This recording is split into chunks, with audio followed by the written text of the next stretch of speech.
Hi, and welcome to Community 101, a mild pepper's intro to getting more out of Spiceworks. My name is Sean Dahlberg, and I'm the Director of Community. I'd also like to give a quick shout out to my community management team, Kyle, Suzanne, David, and Raquel, all of whom you'll see when you're engaging throughout the Spiceworks community. So before we dive too far into anything, I sort of want to explain to you what is the Spiceworks community, since I'm assuming that most of you haven't really had an opportunity to engage in it, which is why you're at my session. So many times when people talk about Spiceworks community, you're thinking of the website, community.spiceworks.com. When I think of the Spiceworks community, I think of something like this. This is an image from Spice World 2012, one of my first Spice Worlds. And the reason I like to reference it is when you look here, you're seeing a lot of IT pros, you're seeing some brand representatives, and all the orange shirts are people who work at Spiceworks. And we all come together just to share our knowledge, which is sort of at the end of the day what Spiceworks is about, all of us helping each other out.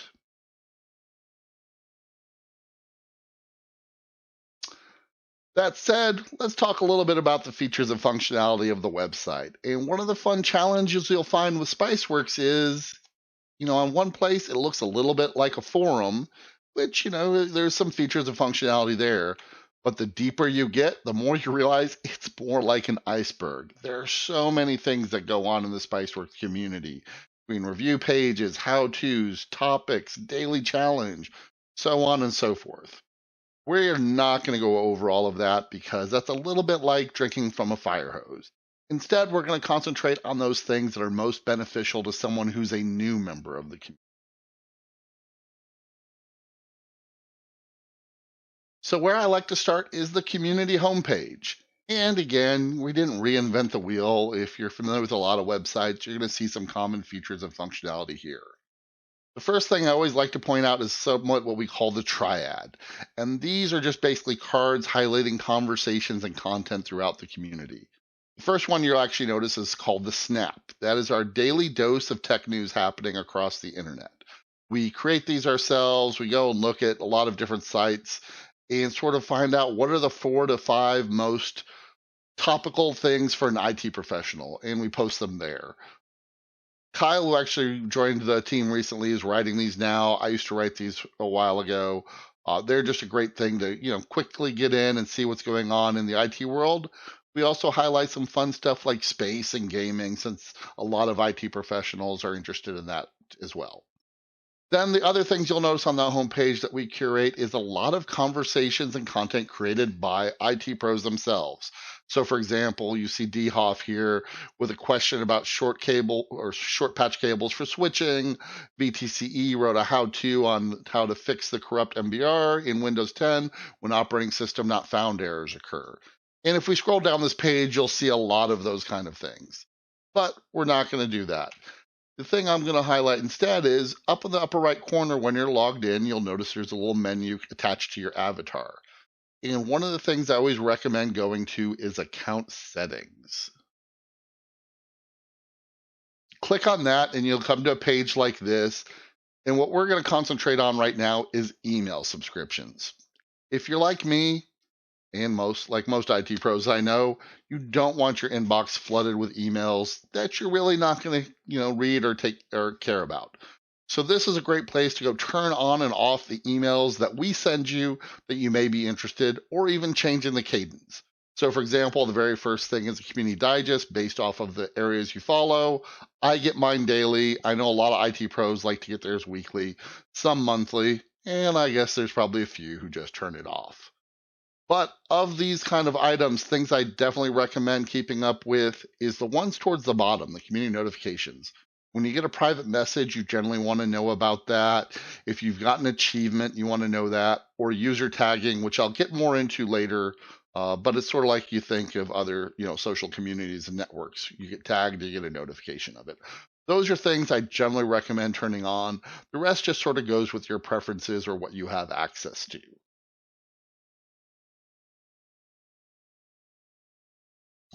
From there, you'll notice in the community navigation, there's something called My Feed. And this is based off of what you're following. And you'll sort of see this on the right here. It says you're following. I follow a lot of things because I've been in the community for almost 9 years, and it's sort of my jobs. So I'm following 745 IT pros, 98 discussion groups, 12 vendors.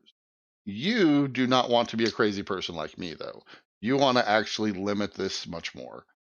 The thing I always recommend starting with actually is your discussion groups. You'll notice here, if you click on this, you'll get an overlay that sort of shows you all the areas you're following. And this is a quick and easy way of check marking or unchecking areas to follow. Like I said, I'm following almost 100. For a normal member, I recommend at least starting off maybe anywhere from 10 to 15 areas. Pick those areas that are really you are most interested in. This is what's going to build your feed. This is going to build your community digest. This builds a lot of things. And when you're following too many areas, again, it's a little bit like overload. You're getting so many messages, so many updates. It's just a little bit harder to keep up with. So what I recommend is getting to that good 10 or 20 groups that are most beneficial to you, and then adding to it as you go.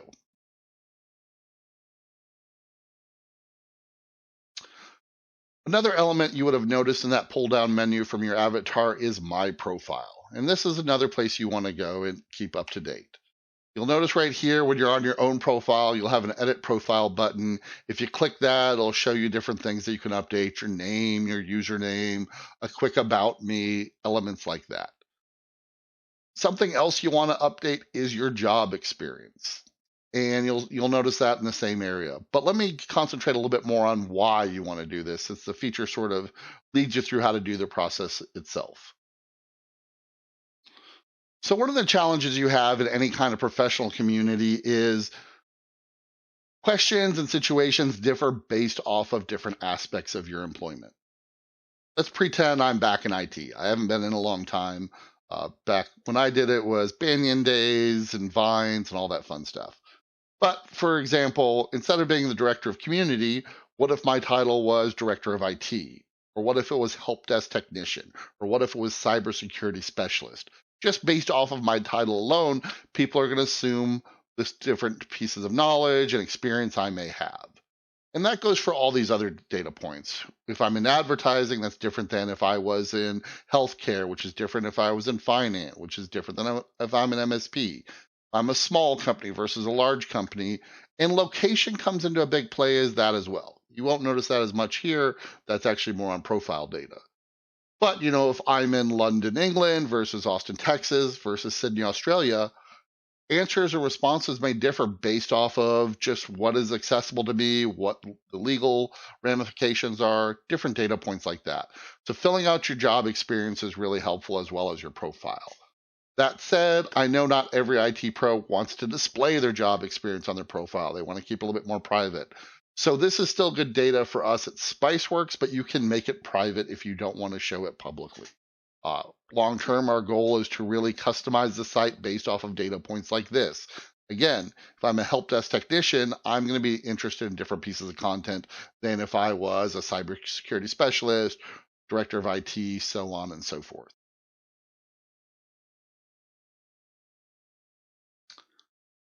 The other reason it's important to fill out your profile and give, potentially do the verified professional / job experience you saw there is it gives you points towards your account. And as you'll sort of notice in Spiceworks, we do a lot with peppers and spice and things like that. And so we have a social, what I'll call a social leveling system called the pepper levels. And you get different pepper points, or we just call them points, based off of your different contributions and the things you do in the community. Now, one starts as a pimento and they work their way up to pure capsaicin. Pimento is the one level that is drastically different from all the others. And the reason for that is we do not know much about you. As a large scale community, we attract spammers. So, what we do is we have a lot of restrictions and oversight on Pimento accounts. You post a link or an image, it'll go into moderation. We have a lot of phrases that we look for. We do our best to keep the community clean. We don't do this to penalize people. We do this because nothing is more damaging than coming into the Windows 10 group, for example, and there being 30 spam posts. Nobody wants that. But when you fill out your profile, you get your account verified, that gets you to the second level, and a lot of those initial auto moderation features just disappear. Instead, you have other moderation features if someone's doing something wrong, but your content goes live right away versus having to be approved by someone. So when you get a chance, I'm also a big fan of filling out that profile so you don't have to wait. Nothing is more aggravating than have a hot or break fix issue. You want some feedback quickly, you hit post, and it says, uh-oh, something is going on. Our moderation team needs to look at this before it goes live. So fill out your profile, fill out your job experience, get your account verified as a professional, which you'll see all of that when filling out that profile.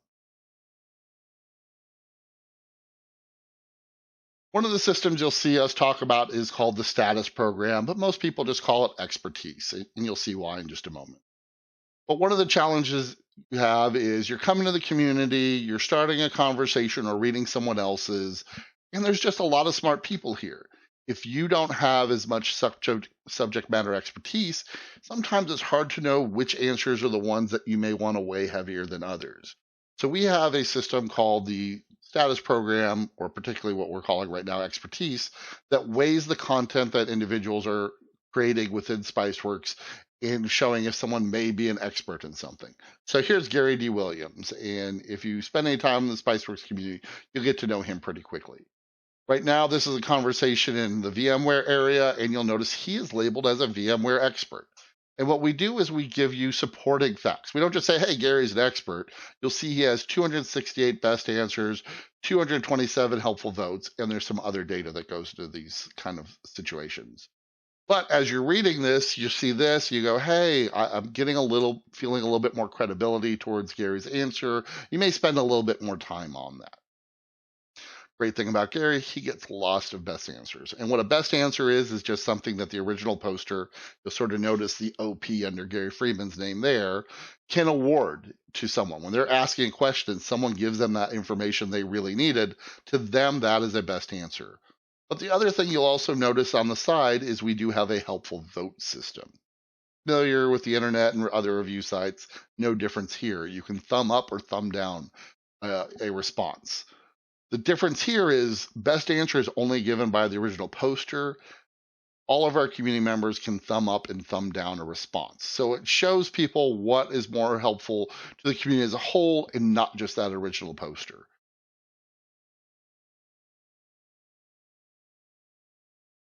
Rating conversations is great, but one of the things you really will start hoping to do is creating a conversation. And in our community, there are 4 different types.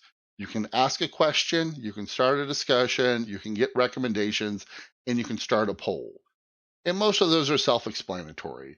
The question is usually something a little bit more broad-based. A discussion is when you're wanting to just talk about a topic, recommendations when you're looking for technical recommendations, and a poll is, as you might guess, a poll. But something that all of these have in common is there are best practices associated with them. And honestly, most of you are already going to get this. This is no different than if you're dealing with a help desk system. You all have users who send you a ticket, and the title of the ticket is help or internet down, and that's all they give you. When you're starting a conversation, sort of the same thing. Having a subject that is clear and explains the situation in as few words as possible, very helpful when someone sees this topic and knows if they can help out or not. When you're writing the main post of it, give enough background details. This is something we all sort of take for granted that everyone sort of understands IT and they must automatically assume and understand what my network and my infrastructure looks like. Don't give some details. Also, if you've already tried some break fixing solutions, explain those when you're looking for a discussion. Let them know what you've tried, what didn't work, and if so, why it didn't work. Another thing you'll notice is people are going to come in and they're not going to give you the answer right away because they need more information. So when you're seeing those kind of responses, take a moment and reply to those. Chances are they're not the only person who has that question, just not everyone asks. If I see Gary D. Williams ask you something, I'm not going to go ask you the same thing. I'm going to just wait to see what your response to him is and then chime in myself. For us, a big thing is giving credit where credit is due. Many of these conversations are break fix or recommendations. And one of the things that can be challenging is you come in here, you have a question, you get an answer, but you don't let anyone know that you found an answer. We have a very simple system where you can label something as a best answer, and it will actually turn that question from open to closed. And it's sort of like a help ticket. You don't want to leave a help ticket open once the work's done. Same thing here. Go ahead and give that best answer. And if you found other posts that were really helpful, give them that thumb up as well. Again, that just gives them great kudos for helping you out. That actually influences their expertise within our community. And last but not least, while we do try and keep our community spicy, we also do our best to keep it classy and professional. Again, let's all think of users that we've had to deal with and their laptop's not working and the internet's down. And instead of just saying, hey, can you help me out? They sort of unload on you. That's never a great way of getting help. Same thing here. If even when you're running into situations where there's disagreements, there's ways of handling that professionally. Let's leave all the fun, I'll use the air quotes there, on Twitter and all those other places where people can be really combative. Here, let's do our best to just help each other out and do it in a classy and yet spicy way. As you go through the community, one of the things you'll notice is we use a chronological view for conversations. And so one of the features that is really beneficial is quoting. And what you'll see here is there's a post by Because I'm Good. And maybe I want to respond to him, but his isn't the last post. So I want him and others to understand the context of my response. So what I would do then is actually click the reply button under his post, which will then bring me to the text editor. And when I'm there, over here on the right hand, you'll see quote post. And it'll automatically put his post within mine, and then I'll respond to it. And now as he's reading it or others are reading it, they get the context of what my reply is. Instead of associating with that very last post right before mine, they're going, oh, hey, he's actually responding to someone earlier. Quote post is a very helpful feature.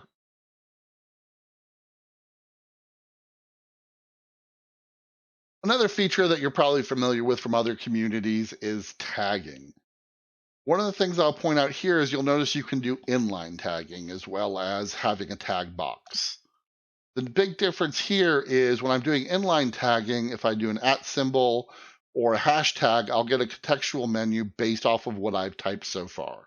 So the closer I get to the right name, the more fine-tuned that menu is. Here, I'm actually hoping to tag the Spiceworks help desk server. Since I just did help desk server, it showed me multiple options. Ooh, with a broken image that I will go fix later. Once I've done that post, though, you'll notice it changes a little bit. There's a contextual options within the post itself, and the tag boxes change as well. Now, one of the reasons I always recommend tagging is because this also has a notification system. So as you'll see here, I can mouse over, get more information when I'm reading this post. But if someone else posted this and I tagged Sean to it, he would get a notification saying, hey, someone just tagged you in this conversation. Go check it out. You can also tag a vendor page, is what we call our brand pages. And when you're tagging a brand page, that actually notifies all the brand reps associated with it that someone is talking about them. So when I tagged the Spiceworks vendor page here, both myself and Suzanne got this notification, as well as a few others, saying, hey, there's a topic about Spiceworks. Go check it out. And then, of course, we have our own review system, so you can tag products and services within that. While the majority of the Spiceworks community is talking shop, we do have some fun areas as well. It's a place where you can connect with others, blow off some steam, share some memes, things like that. And sometimes you just need that break. You're dealing with a really challenging issue, or, we all have some problematic users. This is a place where you can go. One of the most active places within the community is called the water cooler, actually. It's sort of the name relates to, it's a place where people talk about other things. Sometimes they're funny things, sometimes they're sad things. Like, we all know 2020 has been a year, and you'll see it here right there. Even nature is sick of 2020. 2020 just doesn't quit. Things like this. Oh, it was my birthday. This time it was actually my birthday. There's a running joke about that. But let's move on. Let's not break into that. But the water cooler itself is a great area to engage with IT pros about some fun stuff. Talk about movies, talk about games, stuff like that. Another area we have is user groups, and these are a little bit different than the rest of the community. Generally uses the same features and functionality, but user groups are actually run by IT pros. It may be about technology, it may not be. So, for example, we have an area about the Windows, about Windows. We have one about Home Lab, Help Desk Hell, DIY and life hacks, people who follow insurance area. These are great to follow when they're of interest to you. They come in two different flavors. You'll notice some say request to join and some don't. Request to join means it's a private group and that one of the admins must approve you, whereas those that don't have it either means you're already in that group or it's a public group and that anyone in the community can engage in it.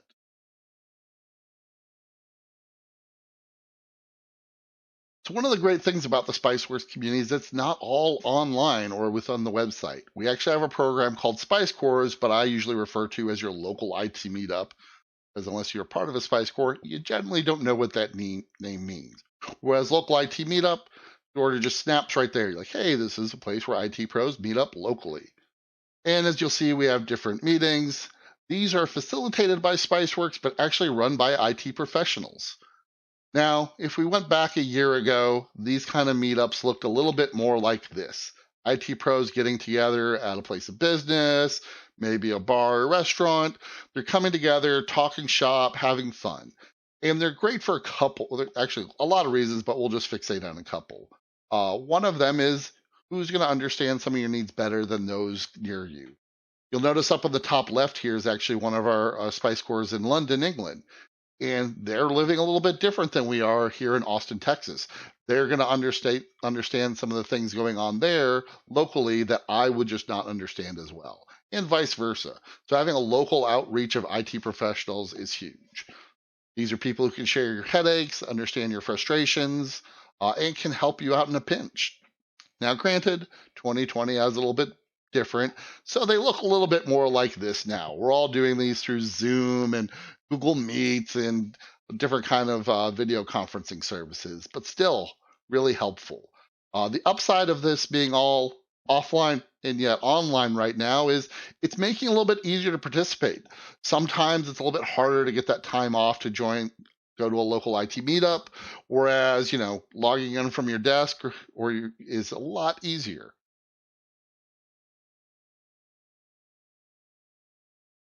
So I hope you'll forgive me for a moment because I'm about to get a little cheesy and all about the feels. At the end of the day, we'll talk a lot about features and functionality of the website. We'll talk about, the ways we facilitate the local IT meetups with discussion groups and a calendar system. But that's not our special sauce. Our special sauce is our members. This is a community full of IT professionals, technology professionals, brand representatives, people who sort of understand each other's headaches and frustrations, the things they're going through. But at the end of the day, we're also all real people.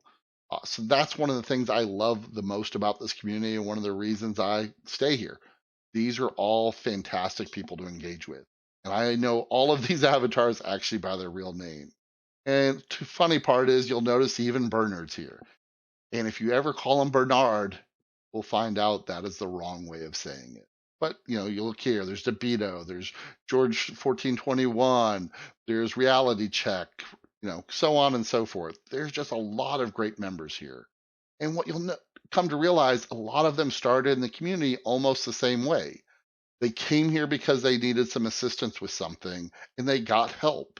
But they don't just come back for that help. Now they're coming back to pay that back or pay that forward. They're now helping out other IT professionals. And as they're coming here and making these engagements and recognizing faces over and over, they're making lasting relationships. We've actually had members of our community get married because of relationships they've created in this community.